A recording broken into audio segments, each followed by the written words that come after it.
नमस्कार। पिछले कुछ वीडियोस में मेरे ख्याल से ख़ास तौर से मुझे एग्जैक्टली यदि याद नहीं है, किसी वीडियो में कुछ हमारे व्यूअर्स ने एक रिक्वेस्ट डाली थी कि कोलेजन सप्लीमेंट्स पे मैं एक वीडियो बनाऊं। तो पहले तो मैं ये बताऊं कि कोलेजन क्या होता है। हमारे बॉडी में जो प्रोटीन्स हैं वो कई तरह की प्रोटीन्स होती हैं। उनमें से एक प्रोटीन होती है जिसको हम बोलते हैं फाइब्रस प्रोटीन्स या स्क्लेरोप्रोटीन्स। ये कनेक्टिव टिश्यूज़ को बनाने में अपना काम करती हैं और हमारे बॉडी में 30% बॉडी मास का करीब 30% कनेक्टिव टिश्यूज़ होते हैं और कोलेजन उनमें से एक है और दूसरा होता है केराटिन्स। कोलेजन्स जो हैं वो कार्टिलेज, बोन्स, टेंडन्स जो होते हैं इन सबको बनाने में स्किन में काम आता है और केराटिन्स जो हैं वो बाल और नाखून इन सब के फॉर्मेशन में अपना काम करते हैं। तो कोलेजन आजकल जो फूड सप्लीमेंट्स के रूप में लोग इस्तेमाल कर रहे हैं और मैं यदि गूगल पे भी सर्च करूं या कोई गेम भी खेल रहे हो आप या कहीं भी आप फेसबुक पे चले जाएं, इंस्टाग्राम पे चले जाएं, हर जगह आजकल कोलेजन फूड सप्लीमेंट्स के बहुत सारे आपको ऐड दिखाई देंगे। बहुत कंपनियों के तरह तरह के कोलेजन फूड सप्लीमेंट्स बिक रहे हैं बाज़ार में। ऑनलाइन प्रोडक्ट्स भी हैं और स्टोर्स पे भी मिलते हैं। आजकल कुछ फैशन सा हो गया है कि कोलेजन खाने से यंग हो जाते हैं, स्किन में टाइटनेस आ जाती है, ग्लो आ जाता है फेस पे। नो डाउट कोलेजन स्किन की टाइटनेस होती है उसको ठीक करता है और जो हमारा एजिंग के साथ साथ जो रिंकल्स वगैरह आने लगते हैं उनको वो काफ़ी हद तक उसमें मदद करता है। लेकिन अब सवाल है कि फूड सप्लीमेंट्स के रूप में हम कोलेजन क्यों लें? क्यों ना हम नेचुरल वे में लें? और जो हम फूड सप्लीमेंट्स जो अवेलेबल हैं हम कितना श्योर हैं कि वो कितने अच्छे क्वालिटी के फूड सप्लीमेंट्स हैं, कौन सा कोलेजन उसमें किस सोर्स से उन्होंने यूज़ कर रहे हैं, उसमें क्या क्या चीज़ें और एडिड हो जाती हैं, क्या नहीं है। ये सब चीज़ें एक बहुत सारे सवाल पैदा करती हैं और अनफॉर्चुनेटली हमारे यहाँ या FDA या DCGI में फूड सप्लीमेंट्स के लिए कोई क्लिनिकल ट्रायल्स करना आवश्यक नहीं किया गया है, इसलिए कोई रेगुलेटरी बॉडी भी इनके ऊपर ज़्यादा निगरानी नहीं कर पाती। तो मेरा आज का टॉपिक वही है कि लोगों का जो सवाल था कि साहब collagen food supplements, collagen supplements के ऊपर मैं कुछ बोलूं, तो मेरा तो सीधा सीधा सा कहना है कि किसी भी प्रकार के फूड सप्लीमेंट यदि आप अवॉइड करें वो बेटर है आपकी हेल्थ के लिए भी और आपकी पॉकेट के लिए भी। एक तो ये सब बहुत महंगे आते हैं और दूसरा बेटर, मैं फिर से वहीं पे आ रहा हूँ कि जब नेचुरली आप कोलेजन ले सकते हैं तो एडिशनल कोलेजन सप्लीमेंट्स की क्या आवश्यकता है। अब क्यों मैं बार बार बोल रहा हूँ? क्योंकि इनके नुकसान भी हैं। बॉडी को यूजुअली 2.5 to 5 ग्राम कोलेजन की आवश्यकता है पर डे और वो इजीली हम बहुत सारे अपने खान पान से ही प्राप्त कर सकते हैं। कोलेजन रिच फूड्स आप सर्च कर सकते हैं, बहुत सारे फूड हैं जो जिसमें कोलेजन अच्छी मात्रा में पाया जाता है, जैसे बोन का सूप है, एग का वाइट पार्ट है, चिकन है, सी फूड्स हैं, फ़िश वगैरह, कैश्यू नट है। बहुत सारे खाद्य पदार्थ हैं जिसमें ये ग्रीनी लीव्स हैं, ठीक है। ये सब आप लें एक पर्टिकुलर मात्रा में डेली, तो आपको ज़रूरत नहीं है फूड सप्लीमेंट्स की। और आपको पता होना चाहिए कि कोलेजन, प्रो कोलेजन बनता है पहले बॉडी में जब हम कुछ ले रहे हैं, प्रो कोलेजन से कन्वर्जन होता है कोलेजन में। कोलेजन के कन्वर्जन में विटामिन सी का बहुत बड़ा रोल है।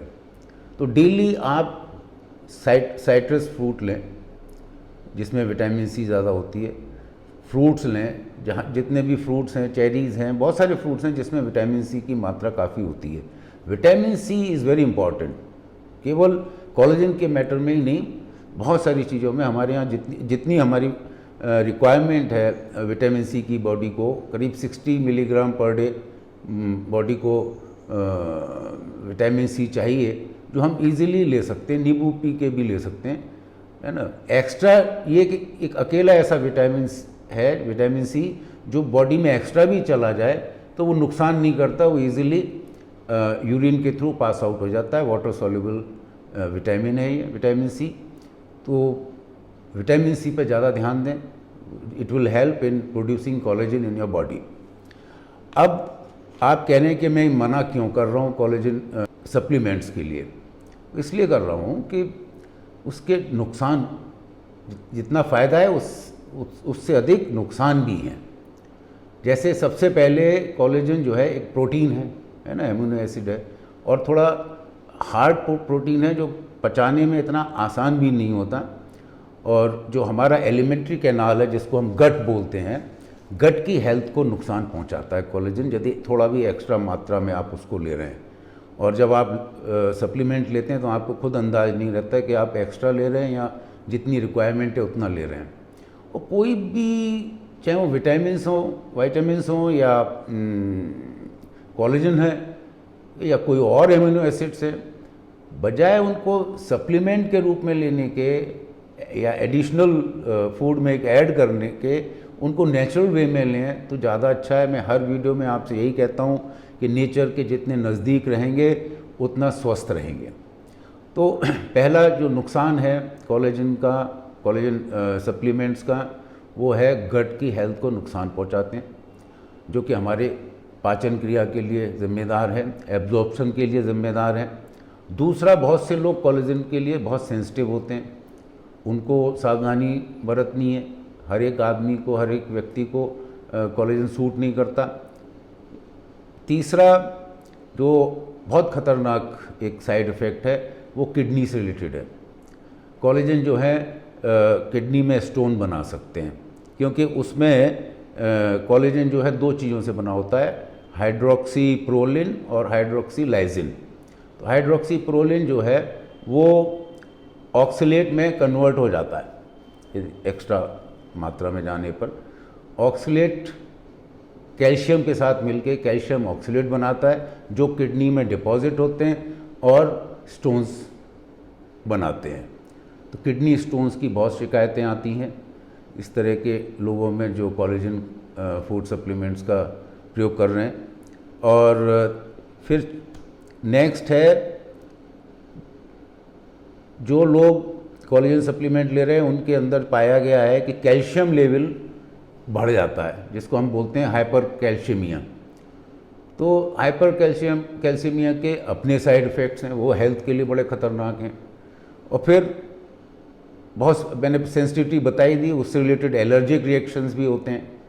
और सबसे आखिरी जो नुकसान है वो ये है कि आपकी जेब को नुकसान होता है, आपके वॉलेट को नुकसान होता है। बिना वजह इतना महंगे कोलेजन सप्लीमेंट्स आजकल मार्केट में आ रहे हैं, क्या ज़रूरत है? आप नेचुरली कोलेजन लें, नेचुरल फूड लें, जहाँ जिन चीज़ों में कोलेजन ज़्यादा पाया जाता है उन खाद्य पदार्थों का इस्तेमाल करें। साथ में विटामिन सी लेना ना भूलें, क्योंकि विटामिन सी जो है वो कोलेजन फॉर्मेशन में बहुत इम्पोर्टेंट रोल प्ले करती है।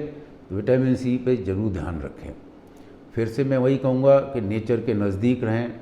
जो भी प्राकृतिक रूप से, बहुत से लोग, मैं ऐसी ऐड की बात हो रही है तो कोलेजन सप्लीमेंट छोड़िए, ग्रीन टी पीजिए, पतले हो जाएंगे, हेल्दी रहेंगे, ऑलिव ऑयल इस्तेमाल करिए। अब लोग ऑलिव ऑयल ही खरीद रहे हैं, इतना महंगा। ये सब चीज़ें आई पर्सनली साइंटिफिकली बेस्ड, मैं आपको कह रहा हूँ इन सब बातों पे न जाएं। ऑलिव ऑयल हमारी कंट्री का ऑयल नहीं है। टर्की वगैरह कुछ यूरोपियन कंट्रीज़ में ऑलिव ऑयल, जहाँ ऑलिव बहुत पाया जाता है, वहाँ यूज़ होता है। हमारे यहाँ दूसरे ऑयल्स हैं उनको इस्तेमाल करिए। और मैं तो बेस्ट आज भी मानता हूँ घी जो है, नेचुरल घी, मतलब जो दूध से निकाला जाता है, वो सबसे बढ़िया है हमारे लिए, बॉडी के लिए। कम से कम ऑयल का इस्तेमाल करें, कम से कम घी का इस्तेमाल करें, लेकिन घी बहुत ज़रूरी है, मक्खन भी ज़रूरी है हेल्थ के लिए। जो बहुत से डॉक्टर्स पता नहीं ऐसा क्यों बोलते हैं कि भाई घी कम खाओ, मक्खन मत खाओ। मैं कहता हूँ घी और मक्खन दो चीज़ें ऐसी हैं, थोड़े एक पर्टिकुलर अमाउंट में, थोड़े अमाउंट में डेली बॉडी के लिए उनकी आवश्यकता है, जिससे कि आपका वो ब्रेन को भी फ़ायदा पहुंचाता है घी, हड्डियों को, जॉइंट्स को, बहुत सारे उसके फ़ायदे हैं। जो हमारे देश में जैसा देश वैसा भेष एक कहावत है, लेकिन वो फूड के लिए भी सही बैठती है कि जिस देश में जो पैदा होता है, वहाँ के क्लाइमेट, वहाँ के वेदर के अनुसार पैदा होता है, वो वही चीज़ें खानी चाहिए जो आपके देश में पैदा होती हैं। बाहर की चीज़ों को खाने से कोई फ़ायदा नहीं होगा, हो सकता है नुकसान ही हो, क्योंकि वो उन क्लाइमेट के हिसाब से वहाँ पर पैदा होती हैं। वो प्रकृति ने बनाया ही सब कुछ इस तरह से, पूरी संरचना ही इसी तरह से की है। तो go for nature, go for natural. Thank you. आज की वीडियो मैं समझता हूँ जो क्वेरीज़ की थी मेरे कुछ व्यूअर्स ने, उससे रिलेटेड मैंने शायद जितना संक्षिप्त में बता सकता था बता दिया। धन्यवाद। अब नेक्स्ट वीडियो मैं बात करूँगा कम्युनिटी कॉर्ड ब्लड बैंकिंग की, क्योंकि उससे रिलेटेड भी कई क्वेरीज़ आई हैं व्यूअर्स की कि साहब community cord blood banking better है क्या। उस पर मैं नेक्स्ट वीडियो में आपके समक्ष फिर से प्रस्तुत होऊंगा। नमस्कार, धन्यवाद।